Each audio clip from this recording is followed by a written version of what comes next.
अस्सलाम वालेकुम नाज़रीन। जैसा कि आप जानते हैं कि 2023 शुरू हो चुका है और अब तुर्की मुआहदा लौज़ान से बाहर होगा, तो इसके बाद तुर्की ने कई इक़दामात उठाने हैं। उनमें से हम 3 पॉइंट्स पर आप आज नज़रसानी करेंगे, जिसमें सबसे पहला पॉइंट हमारा ये होगा कि अंग्रेज़ किस बात से परेशान हैं, और दूसरा ये कि मक्का मदीना क्या तुर्की को वापस मिलेगा, अगर मिलेगा तो किस तरह, और तीसरा पॉइंट हमारा ये होगा कि सल्तनत उस्मानिया का क़याम दोबारा मुमकिन है या नहीं।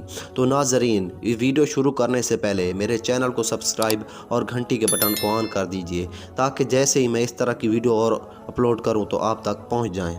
तो नाज़रीन, सबसे पहले मैं अपने पहले पॉइंट पर जाता हूं कि अंग्रेज़ परेशान क्यों हैं। जैसे ही 2023 शुरू हुआ तो तुर्की ने अपनी समुद्री हदूद से गुजरने वाले बहुत से फ्यूल के जहाज़ों को रोक लिया है। वो इसलिए क्योंकि वह इनसे टैक्स लेने की सोच रहा है।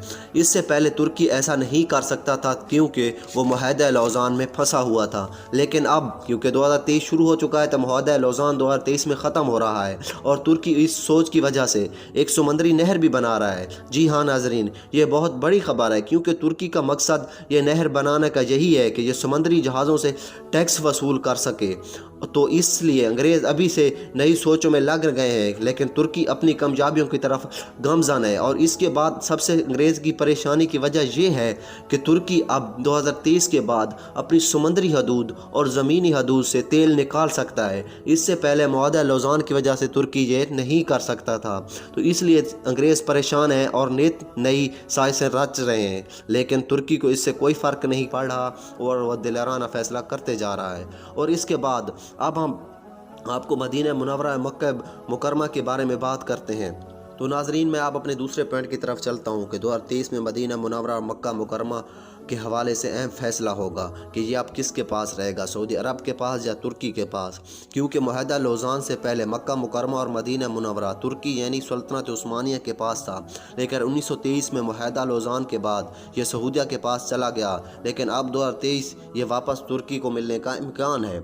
इसलिए तमाम मुस्लिम ममालिक एक साथ इकट्ठे होंगे और एक साथ बैठेंगे और उनमें ये वोट होगा कि ये किसके पास जाए। इनमें सबसे अहम वोट पाकिस्तान, ईरान और इराक़ का होगा, और इन वोटों के बाद ये फैसला होगा कि ये मक्का मुकरमा और मदीना मुनव्वरा किसके पास रहे।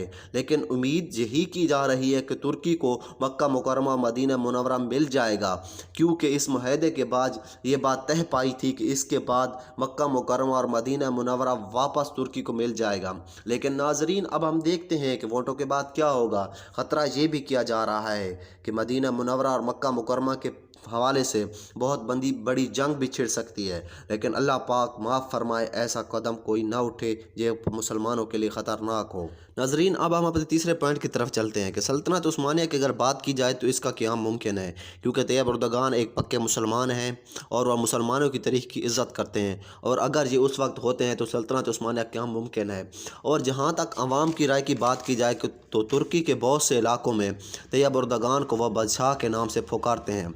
तो इसलिए ये भी उम्मीद साथ साथ की जा रही है कि शायद ये बादशाही निज़ाम कायम हो जाए जो तैयब एर्दोगान से शुरू हो और उसकी नस्ल में आगे चले।